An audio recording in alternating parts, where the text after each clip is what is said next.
When I was forced to play the piano in front of my bullies, I unleashed a heartbreaking talent. I will never forget the day everything fell apart. The air was thick with tension, a storm brewing inside my chest. It was a lunch period, just another day at Crescent Valley High. My heart raced as I approached the platform, the eyes of the crowd darting like daggers. My hands trembled, fingers numbed with fear. "Play!" they yelled, their laughter piercing through my skin. They didn't know. They had no idea what lay beneath my broken self. I stood there, shivering under their expectations, their cruelty dripping like poison. I had once loved piano, where the keys danced beneath my fingertips, a sanctuary where my pain drifted away. But today, it felt like a curse. The spotlight blinded me.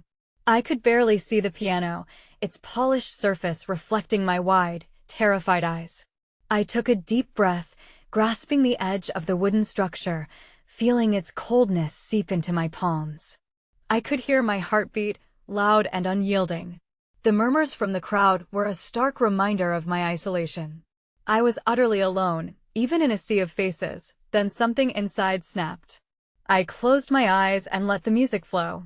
The soft notes became a river, pulling me under, a lullaby wrapped in sorrow. Each keystroke released a fragment of my hidden self. I poured my heart out into that piano, every tear, every scream, every silent wish. The audience fell silent, their laughter replaced by awe. I could feel their shock shifting, their expressions transforming. But when I opened my eyes, that fear rushed back. Had I really bared my soul in front of them? Was this magic or madness? The weight of my secret talent felt both liberating and terrifying. Just as I finished, an eerie stillness enveloped the room. Breathless, I stood there, waiting for something to break the silence. What did I just do?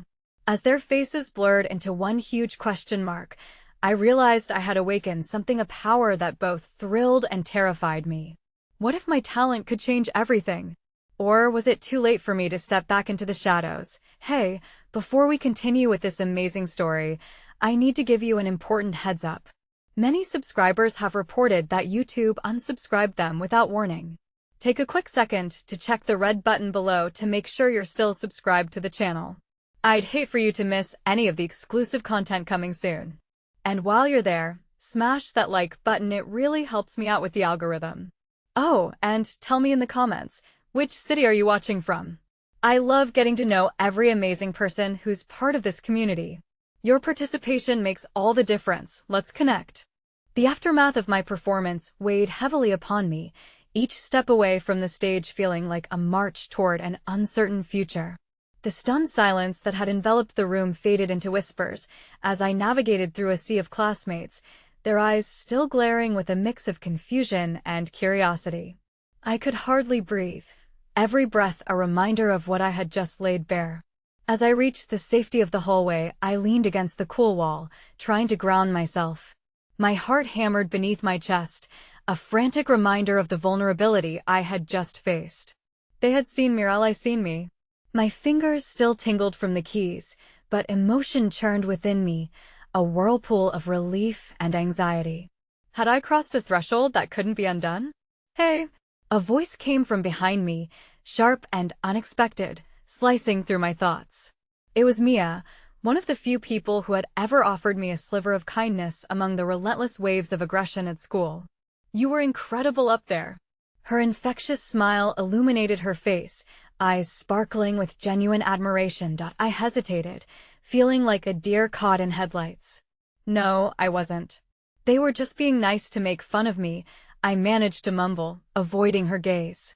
No, you were seriously good. You have a gift, and it's beautiful. Don't let them tell you otherwise. Her voice was a balm to my frayed nerves. The warmth of her encouragement began to thaw the ice that had encased my spirit. I felt an ember of hope budding within me, igniting the possibility of using my talent as a shield rather than a weapon against myself. Yet, the creeping doubt still tugged at my heart. But what if it was just a fluke? I said softly, anxiety clinging to my words. She stepped closer, lowering her voice as if afraid of someone overhearing. Take it from someone who's been there. Sometimes you have to share your light, even if it feels scary. You might inspire someone else. Her words wrapped around me, anchoring me to the present. She believed in me where I struggled to find belief in myself. You really think so? Absolutely. You should play at the talent show next month. The suggestion made my stomach drop. A talent show? I echoed, visions of judgment flaring in my mind. There's no way I can do that. Why not? You've got the talent. The whole school can't be full of bullies, she encouraged, determination thick in her tone. What if you show them who you really are? Just do it.as she spoke.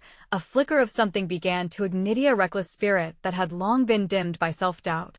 Perhaps I could choose to step into the light instead of retreating into the darkness. But before I could answer, the bell rang, echoing ominously down the hall. I'll think about it, I managed, uncertainty lingering in my chest as the crowd shifted back into motion. As the day dragged on, I replayed my performance countless times in my head. It was impossible to escape the nagging whispers of my peers. But every time I closed my eyes, I could feel the piano's magic weaving through my fingers, the way each note might serve as both shield and spark. Finally, as I found solace in the one place I felt most at peace, the art room, a sense of calm washed over me. Paintings surrounded me, washes of color and emotion scattered about, reminiscent of music notes waiting to be played. I sat at a small easel, attempting to escape into a world filled with colors, and pulled out the paintbrush with an almost wistful urgency. But just as I began to focus, the door swung open with a force that startled me. It was Jake, the ringleader of my tormentors, flanked by his sidekicks. My heart sank. I had expected this moment to come sooner or later, yet I still found myself unprepared. Look who thinks she's a star now, he sneered, swaggering into the room like he owned it. His dismissive tone sent shivers down my spine. Hiding away with your little paintbrush.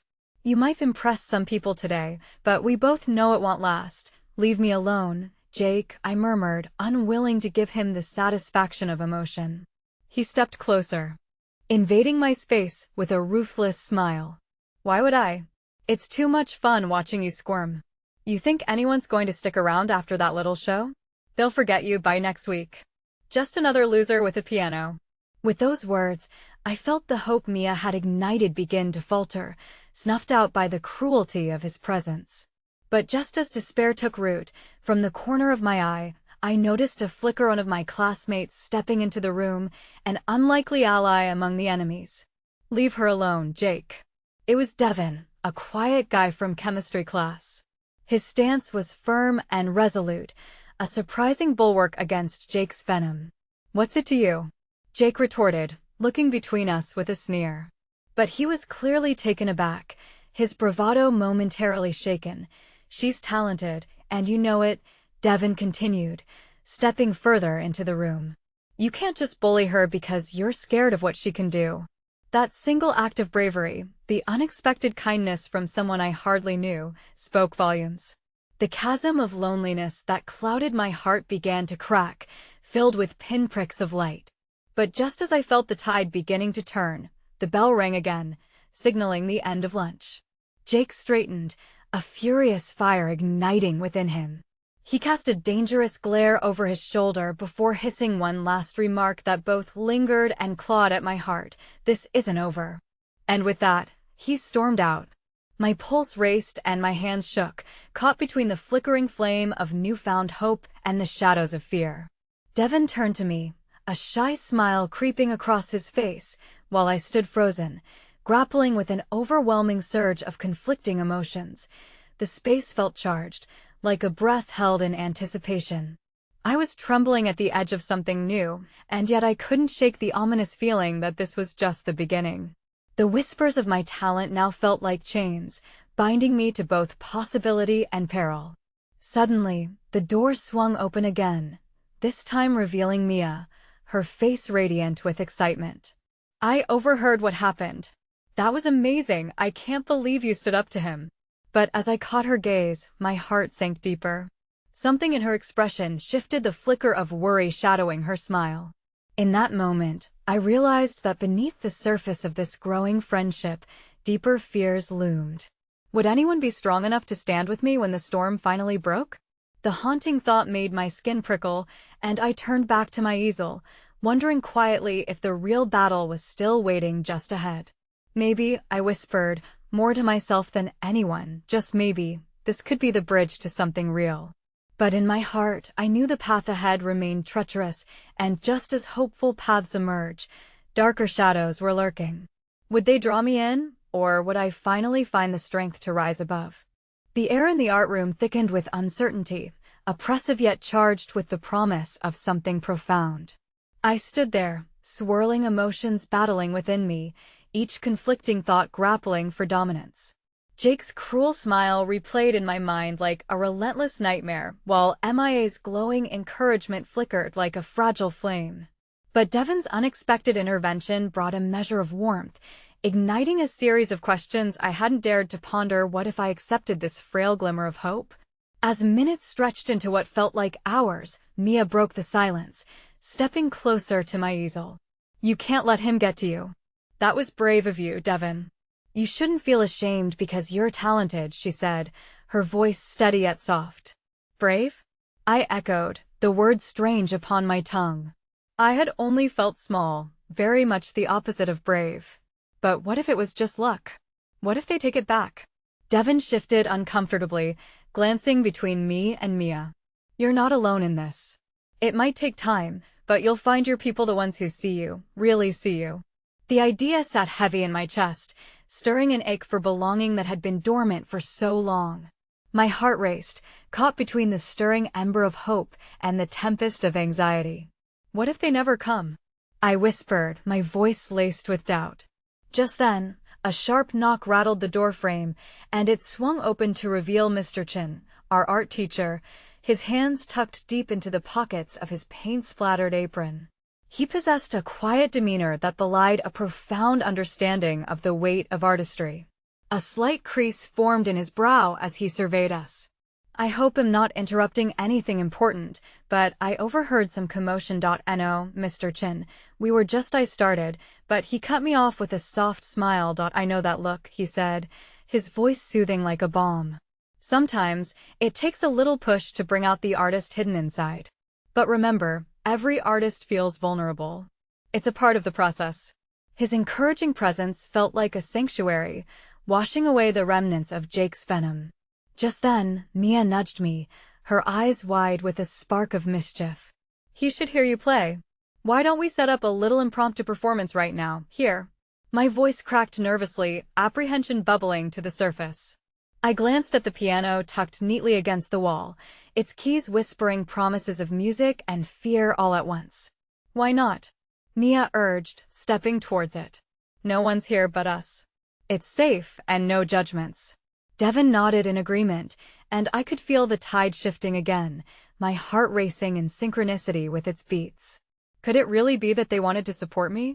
Perhaps within the walls of the art room, I could find the courage to break free of my cocoon, okay? But just a little, I conceded, my stomach churning with hesitation. As I sat at the piano, the familiar coolness of the keys calmed my nerves. I hesitated, remembering every mocking whisper from my past. But the twinkling gaze of Mia and the resolute nod from Devon anchored me, persuading me to forget the lingering shadows. I closed my eyes and began to play. Each note unfurled, spilling out memories and emotions that wove into an intricate tapestry of sound. The melody clear, and despite my jitters, the music poured forth like a waterfall, freeing, unfiltered. I could even sense the tension shift in the room. It felt as if the very air vibrated with my every note. Sweet releases of sound danced through the art room, untangling lingering knots of doubt and despair, and for those brief moments, I felt lighter alive.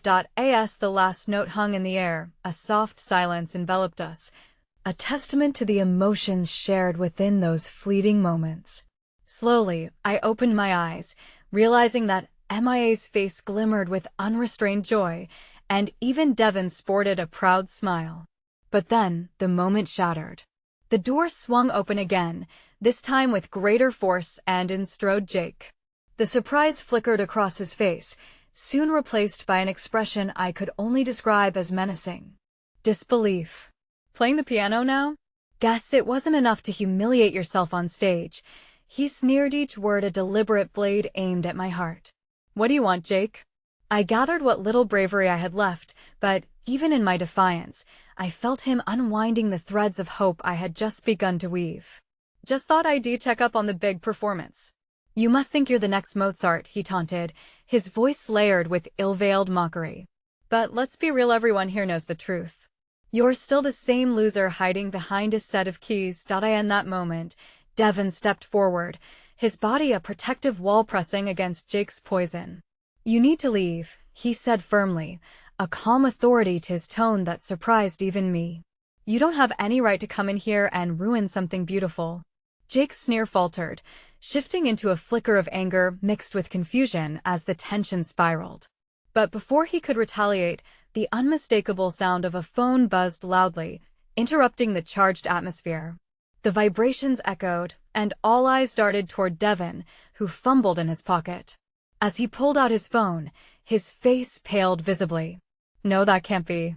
The color drained from his cheeks, and his expression shifted from surprise to horror. What? What is it? Mia took a step forward, worry etched across her brows. But before he could respond, his expression morphed into focused determination. I have to go. I'm so sorry. His voice trembled, Phil agreed with urgency.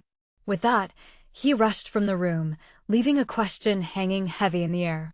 Jake's eyes flickered with an unsettling blend of triumph and bemusement, while the weight of Devon's abrupt departure crushed the atmosphere, pulling the ground from beneath my feet.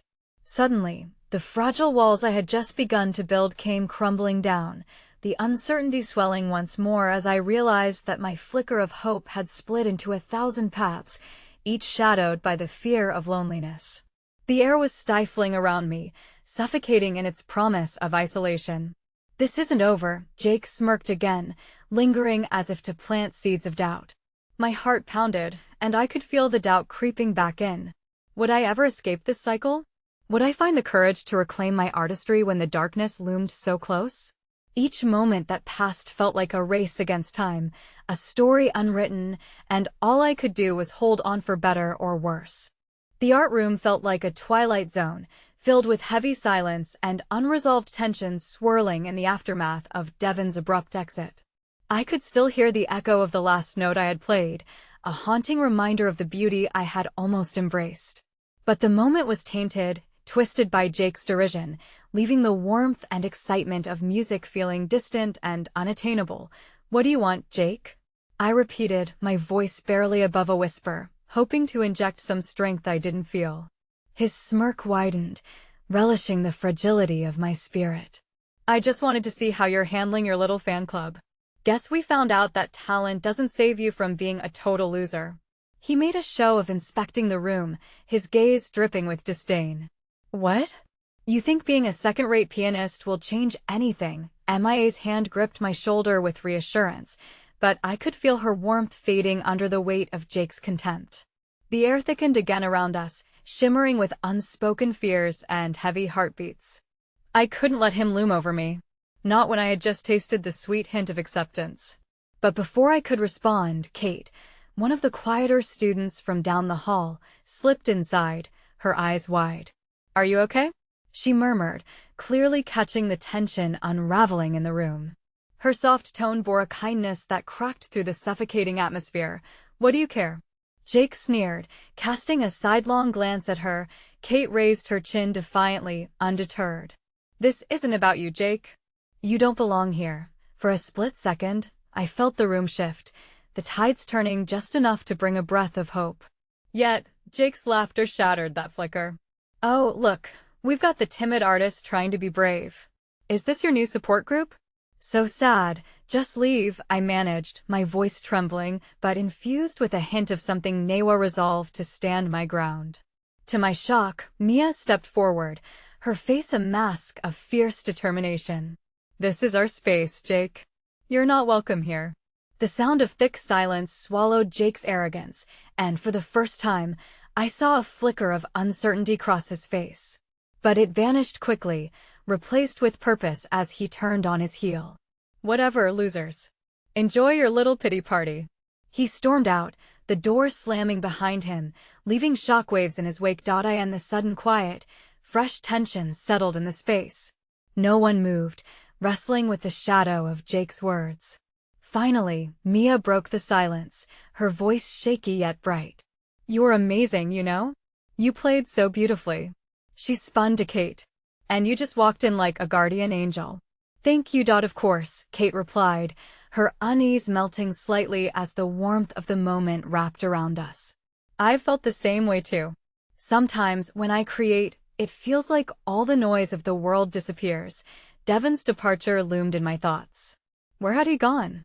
The urgency that had shaken him stung like ice lodged in my chest. "Is he okay?"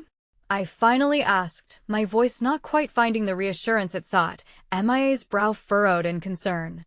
"He seemed off, didn't he? Maybe something happened at home." Just then, my phone buzzed with a text alert, breaking through the web of anxiety. I pulled it from my pocket. The message was from Devon. "I am sorry I left so suddenly. I'll explain later. Please stay safe." His words were a lifeline, a thread connecting me back to hope amidst confusion. But fear gnawed at my gut like a persistent predator. Why wasn't he explaining now? Had something happened?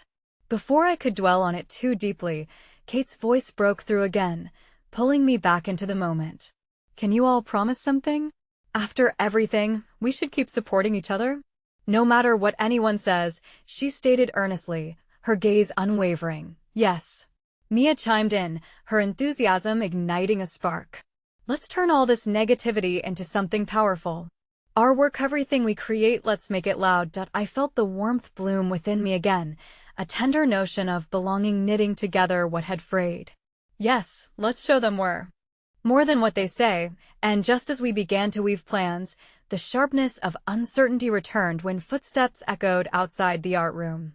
We all turned, hearts racing, as the door creaked open, revealing not just Jake returning, but a small group of students following him, their faces tight with varying expressions of curiosity and disbelief.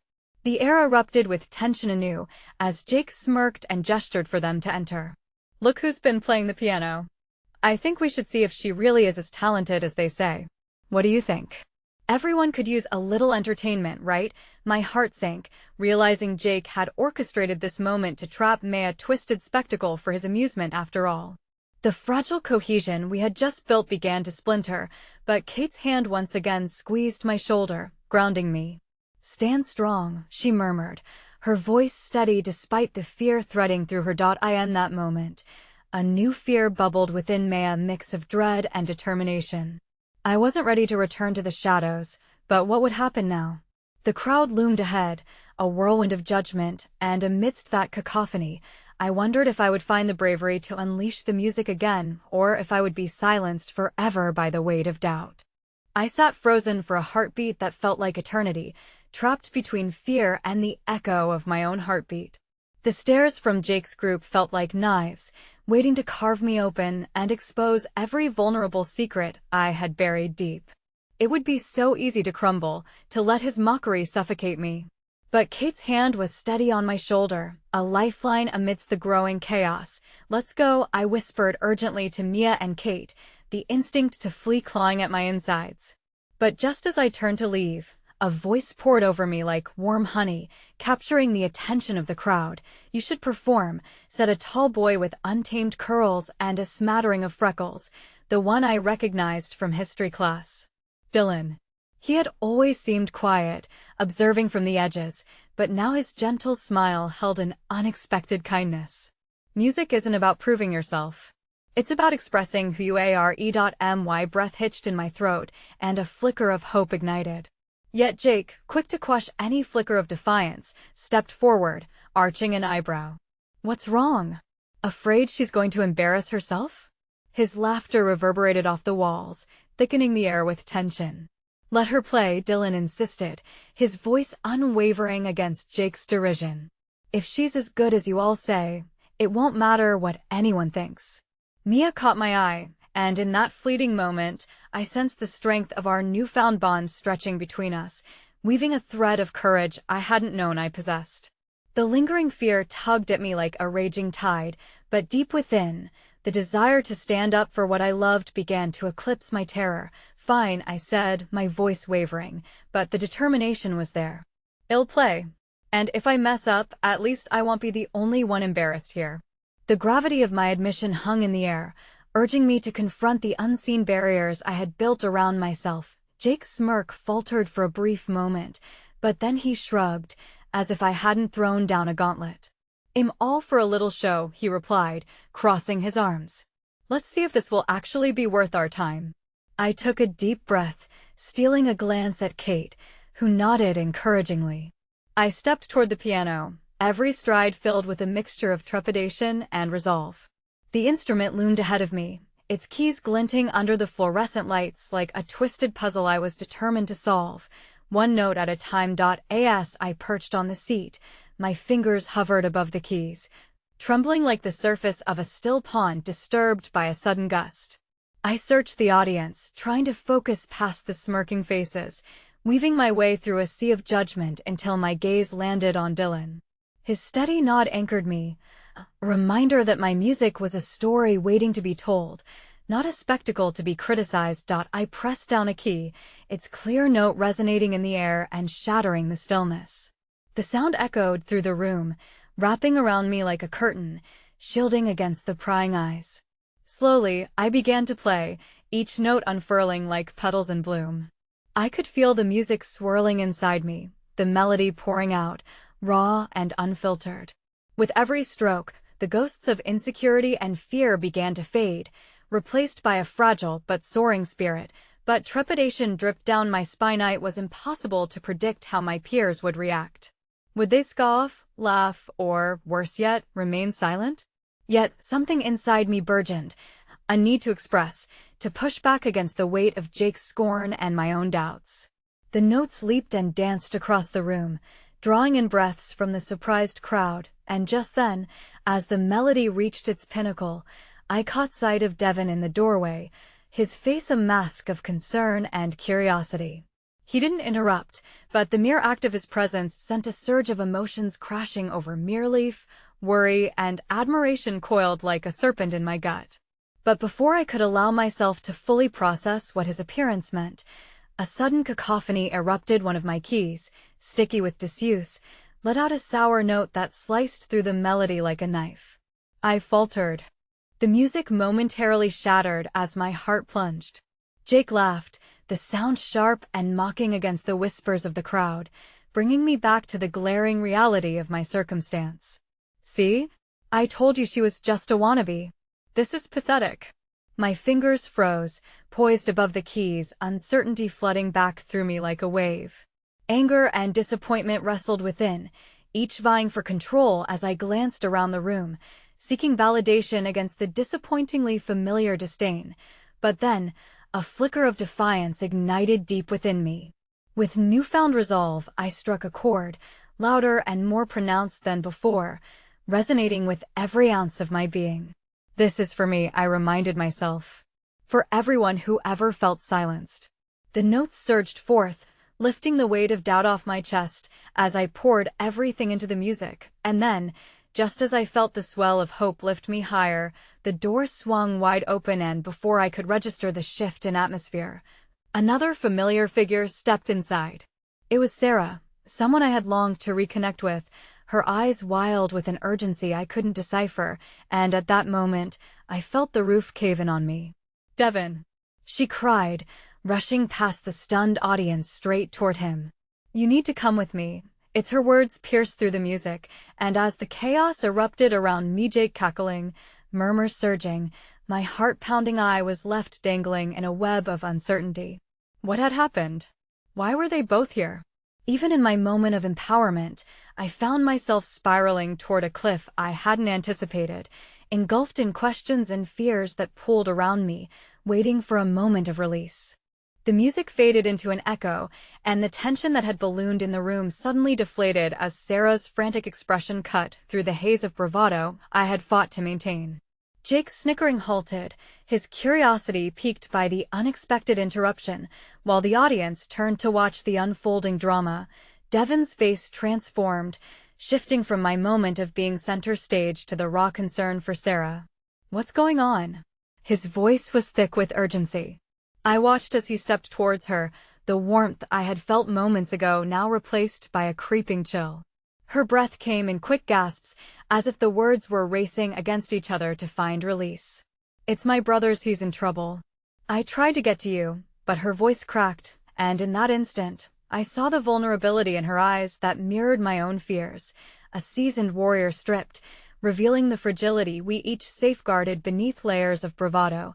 Devon's brow furrowed deeper. But there was no time for questions. I felt the weight of the moment suffocate the melody that had just stirred something fierce within me. They were both leaning into a reality I couldn't grasp, and suddenly the spotlight felt much less like a beacon and much more a prison. "Wait," I called out, the words tumbling from my lips before I could censor them. "What do you mean he's in trouble?" I needed to know, clinging to that thread of hope that perhaps their emergency didn't involve me, but something separate, a world beyond the judgmental eyes glistening around me. But deep down, I feared there was an interconnection simmering just beyond my reach, a darkness swirling in their lives that I was only beginning to glimpse. Before they could answer, Jake shot forward, his mocking tone slicing through the heavy air again. "Oh, come on. This is better than the show. Trouble with family? Yawn. Just like her music complete disaster." I shot Jake a look, fury igniting. No one should ever treat family trouble with such disregard. My pulse hammered in my ears, and while anger simmered, I felt the pit of despair widening beneath my feet like a chasm ready to swallow me whole. I glanced at Mia and Kate. They braced themselves, sharing glances that whispered encouragement, but certainty was a foreign land I can hardly pass through. Devon, eyes narrowing, turned sharply to confront Jake. "This isn't a joke. You wouldn't understand." But Jake, undeterred, let out a laugh that was almost a snarl, his gaze flicking from Devon to Sarah, and then back to me, as if daring us to show weakness in front of our peers. My thoughts swirled chaotically.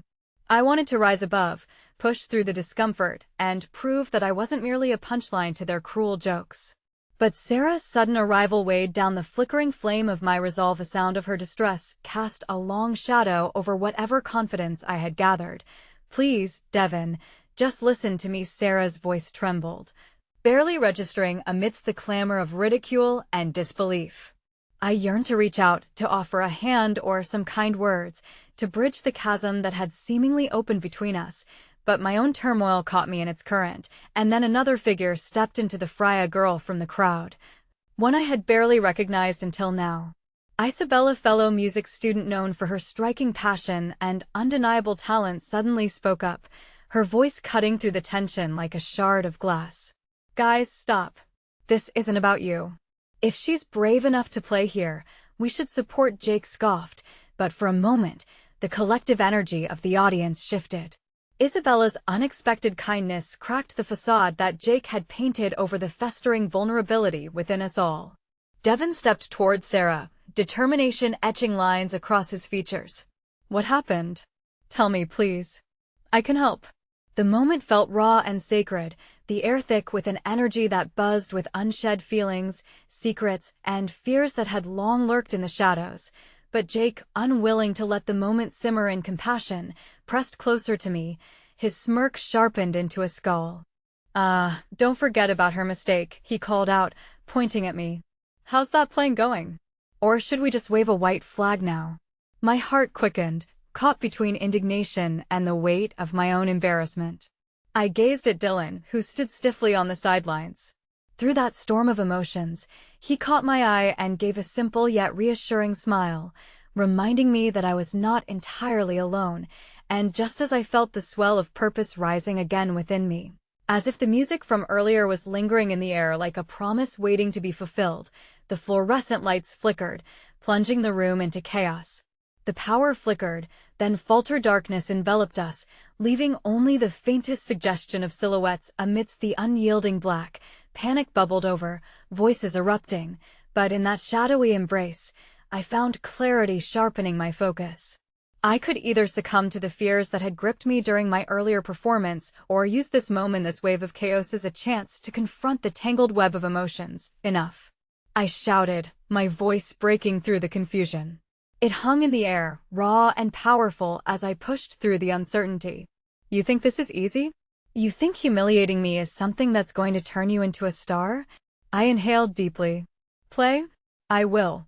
But I won't hide behind the darkness. Without waiting for a response, I moved on instinct, the world around me fading as I felt my way back to the piano, fingers poised above its keys. Perhaps my earlier performance had faltered, but I wouldn't allow the fear of judgment to stifle the music that was still alive within me. The flickering lights came back on suddenly, casting the room in a mix of luminescence and shadow.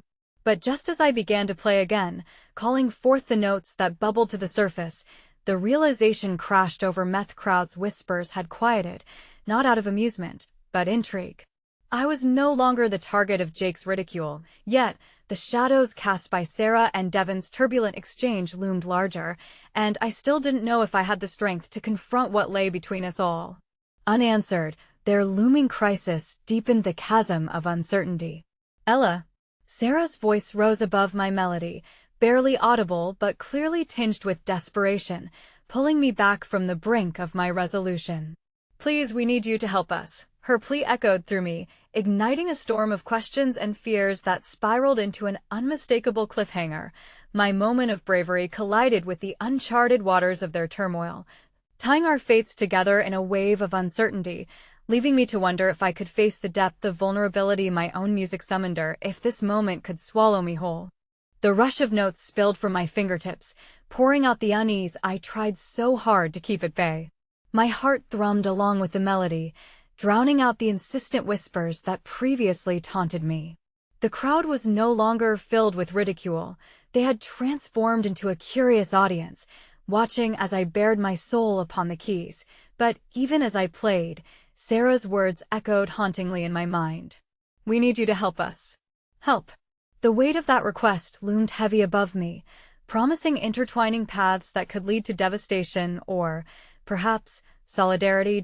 As the final note faded, a gentle reverberation hanging in the air, I was met with a profound silence. It wasn't the kind of silence that usually followed a performance, filled with applause. It was charged, waiting. I dared to glance up, trading the sanctuary of the piano for the gaze of my peers. Jake's expression had shifted, tension replaced by cautious curiosity. The derision that usually defined his demeanor was overtaken by something unfamiliar. Perhaps a flicker of understanding or a realization of the depth of emotion I had just conveyed. Even he was momentarily stripped of armor, his bravado dissolving in the presence of raw talent. Devon stepped closer to Sarah, his brow still clouded with concern. What's going on with your brother? The need for clarity cut through the tentative tranquility the performance had briefly inspired. My heart tightened at the flicker of pain that crossed Sarah's face at the mention of her brother, her vulnerability resurfacing like an unwelcome tide. I don't know, she stammered, her voice barely rising above a whisper. He's been spiraling since our parents, and I thought maybe he would come tonight. Her eyes shimmered with unshed tears, gripping the edges of my resolve as I instinctively reached out, anchoring myself to the connection between us. The audience remained still, a gathering of shared humanity, all wrapped up in the struggle of this one girl and her family. There was strength in our collective heartbeat, a notion that we weren't just passive observers of our stories, but shared authors of one another's narratives. Isabella, standing at the edge, stepped forward, her usual fiery spirit somewhat dulled but still resolute. Let's help her. If he's in trouble, then we can't ignore it. Her voice rose above the swell of uncertainty, and I couldn't help but admire her courage. It was a light in the growing darkness, a sign that there was a pathway forward, even if it was obscured by jagged edges. Bittersweet hope began to warm my chest as the whispers of support floated through the crowd. Yes, let's help Sarah.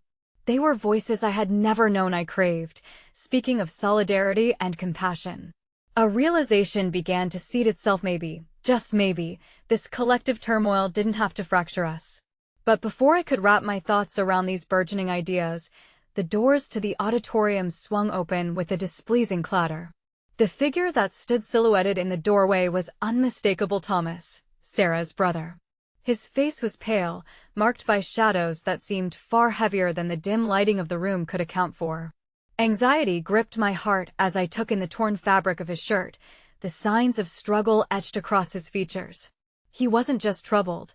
He was in crisis, dragged down into a darkness none of us could yet fathom. "Sarah," he gasped, stumbling forward, his voice hoarse and desperate. The collective energy shifted dramatically as the realization crashed over us. The very moment we were trying to escape had just invaded our sanctuary. The gentle support of camaraderie now felt fragile, unsteady against the depth of pain radiating from him. Before I could process the impending confrontation, he looked directly at me, his gaze piercing, a storm brewing behind his eyes. "You think you can play music and help? It won't change anything." His voice rose, laced with anger and sorrow, shaking me to my core. In that instant, the room held its breath, the supportive murmurs faltering into apprehensive silence. I felt suspended in time as I grappled with the truth behind his words. Could music really bridge the chasm of despair he felt? Could it intertwine with his struggle in a meaningful way? At that moment, I realized I was standing on the precipice, my heart racing with an unpredictable blend of fury, empathy, and the aching need to somehow reach out. But as I opened my mouth to respond, to show him the grasp of art in the midst of anguish, the fluorescent lights flickered again ominously. Suddenly, the power surged, and the room was engulfed in dizzying brightness, highlighting the tension like a harsh spotlight, and then he fell, collapsing against the stage, the world around us erupting into chaos once more. In that instant, all my courage, music, and potential dissolved into thin air, catching like breath in my throat as I faced the raw, open wound of their reality. I was left with a choice: to run from the rising tide of familial disaster or dive into the depths of vulnerability and hope. It was both a moment of despair and one where destiny beckoned with trembling fingers. Whatever lay ahead would shape not only Sarah's journey but my own. I was caught within the storm of their struggles, feeling both overwhelmed and resolute. In that suffocating instant, I knew I had to act, and whatever came next would challenge every note I'd ever played. The world spun in a dizzying blur of color and sound, each incongruous whisper mingling with the thud of my heartbeat against my ribs. Fear swallowed the room, danger etched in shadows as Thomas lay crumpled on the stage. The disbelief of my peers turned to frantic energy, and it felt electric thick with uncertainty and urgent whispers, draping over the space like a heavy fog. Sarah rushed forward, breaking through the pent-up tension, her hands trembling as she knelt beside her brother. "Thomas, please wake up." The desperation in her voice ignited something deep within me. In that moment, all thoughts of my earlier performance vanished. All that mattered was the fragile thread that bound us together, teetering precariously on the edge of calamity. I moved instinctively, letting my body propel me to their side.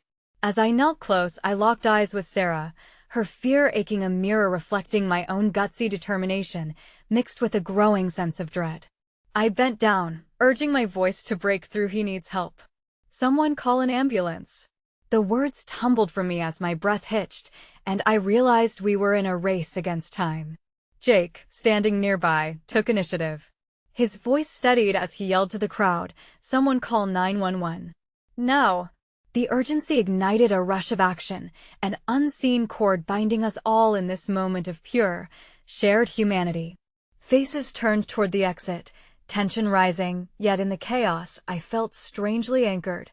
Amid the growing commotion, I caught glimpses of unfamiliar kindness.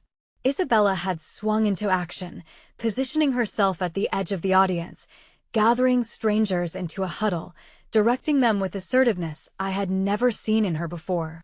"Let's clear the area," she shouted, and people began parting, lifting one another as though they were all branches in a storm, dedicated to finding stable ground. The room pulsed with energy, an unspoken understanding binding us together, a collective heartbeat of resolve. Yet as the sirens shrieked closer, I couldn't help but be haunted by the sight of Thomas, still unmoving. I reached for Sarah's hand, offering what little comfort I could, squeezing it gently as thoughts raced through my mind. How could I reassure her when the reality was so brutal? "It'll be okay," I murmured, though I wasn't sure if I was convincing her or myself. I could feel her breathing, shaky and uneven, yet the warmth of our connection provided a fragile thread of hope. What if he doesn't wake up? Her voice cracked, laid bare before me, trembling with vulnerability. What if our family is, she stopped, her words trailing into a silence that seemed darker than any of us could have imagined. I can't lose him.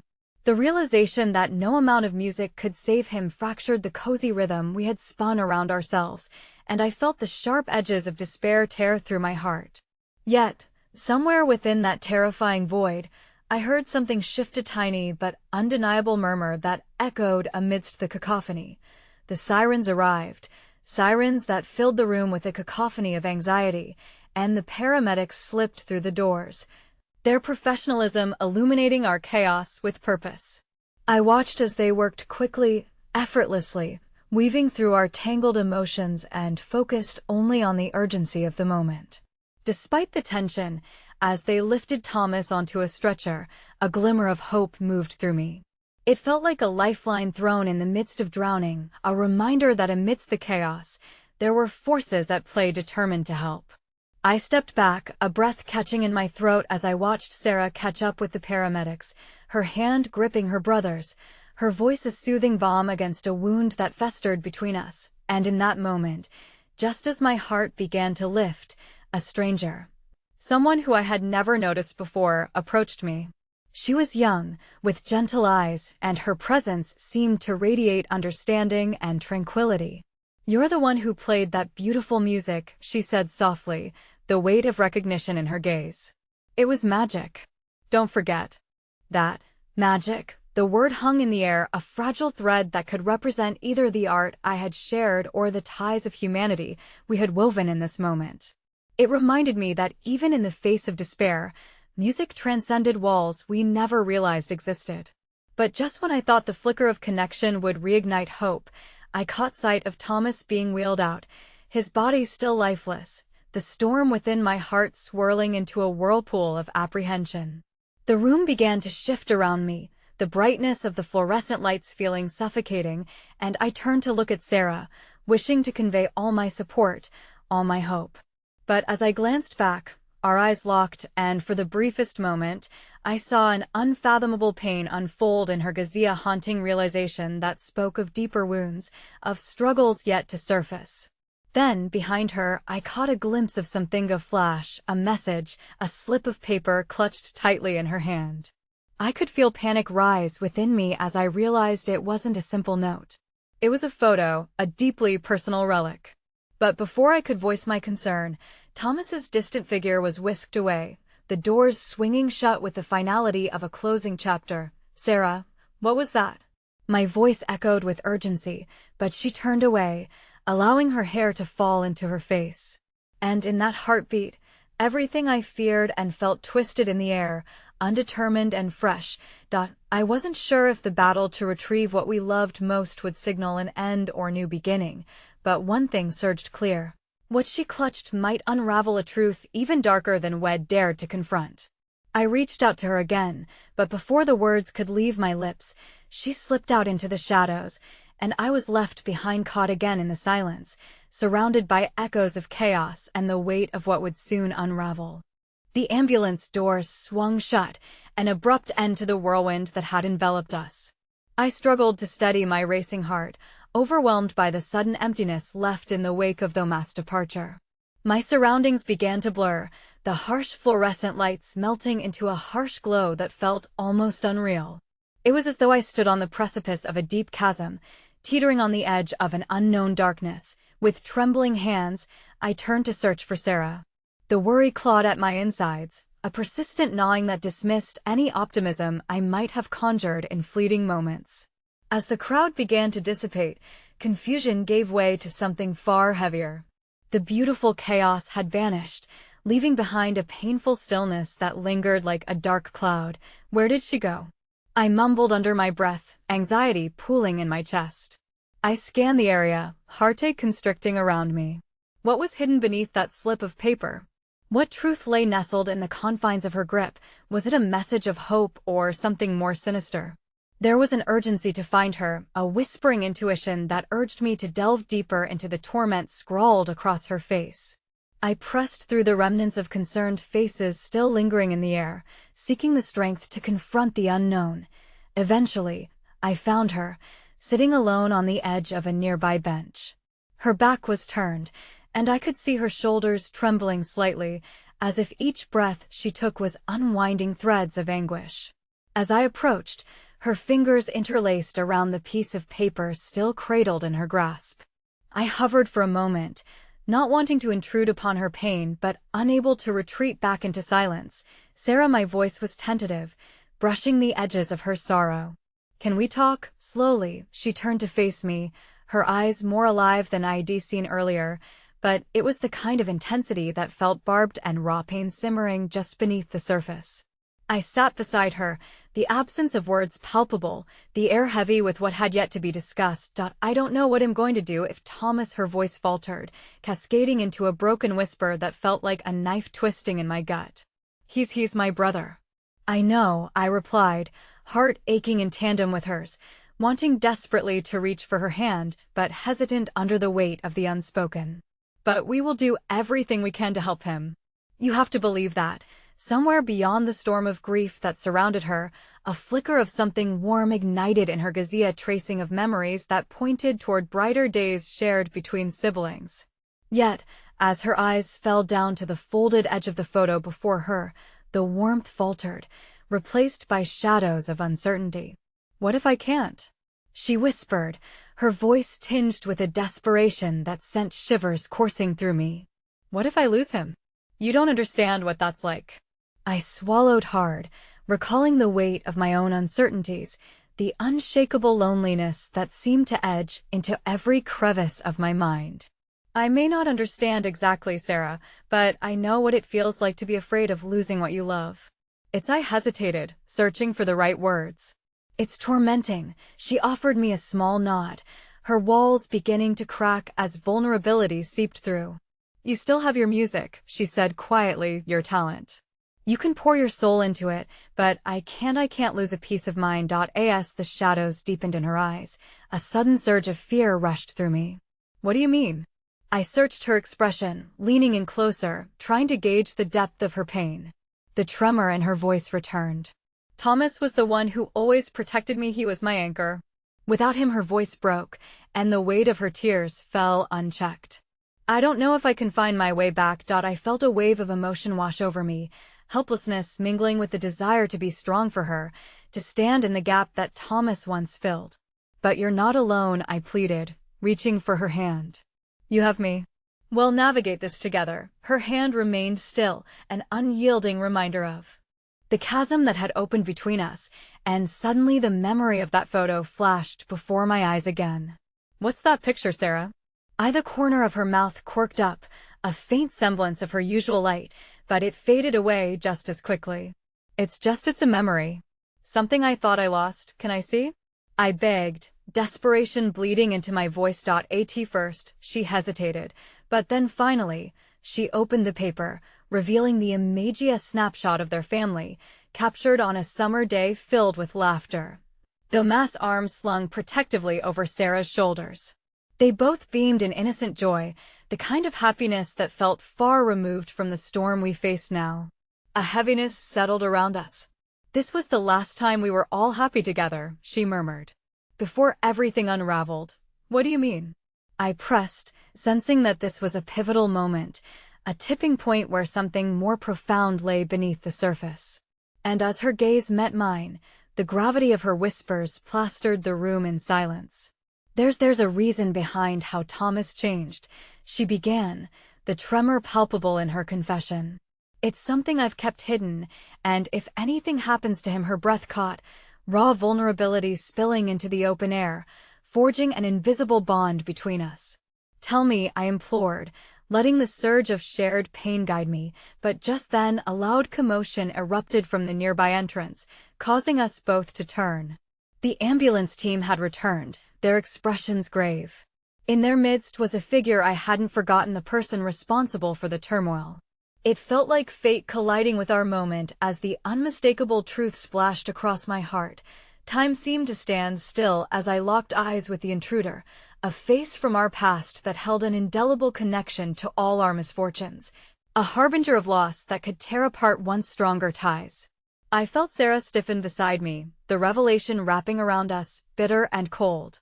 Whatever secrets lay beneath the surface, we were now on a collision course with the truth that might shatter more than just Thomas's fragile life. It might unravel everything we held dear. The room pulsed with uncertainty, a thick fog of fear and unresolved pain filling the air like a heavy tapestry. As the silence stretched, the return of the paramedics became a jarring reminder that our lives could shift in an instant. Their focused energy enveloped Sarah and me, yet the weight of our conversation hung heavily, fragile threads of trust and fear weaving together like a gossamer web. The paramedic in charge nodded gently toward us as he approached, his brow knitted in concern. "We need to speak with you," he said, his voice steady and calm, but laced with urgency. A wave of anxiety coursed through me. The implications were clear. Wouldn't have returned if everything were all right. But what happened? Sarah's voice trembled, desperation clinging to the edges of her words as she fought to comprehend the reality unfolding around us. "Is he going to be okay?" A fleeting glance exchanged between the paramedic and his partner sent dread spiraling through me. The familiarity of those expressions, the kind that signaled the arrival of more than just physical harm, made my stomach turn as the gravity settled in. This was about much more than frantic calls for help. He cleared his throat, gathering his thoughts before addressing us again. "I can't provide all the details, but he's unconscious, and we're doing everything we can to stabilize him for transport." Tears filled Sarah's eyes, glistening like raindrops ready to spill over as the harsh reality crashed in. "You have to save him," she whispered, her voice breaking, the weight of her plea striking a chord deep within me.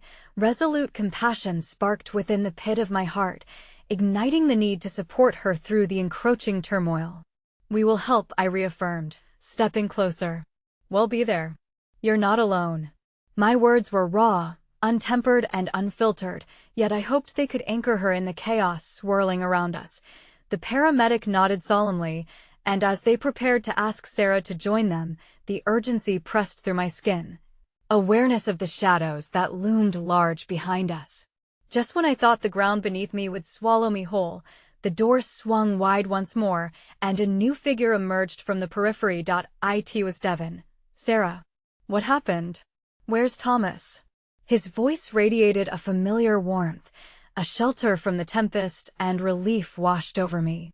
I was anchored to the notion that we were still connected, but the shadows chased after each hope, casting dark clouds where light was needed most. "He's in trouble, Devin."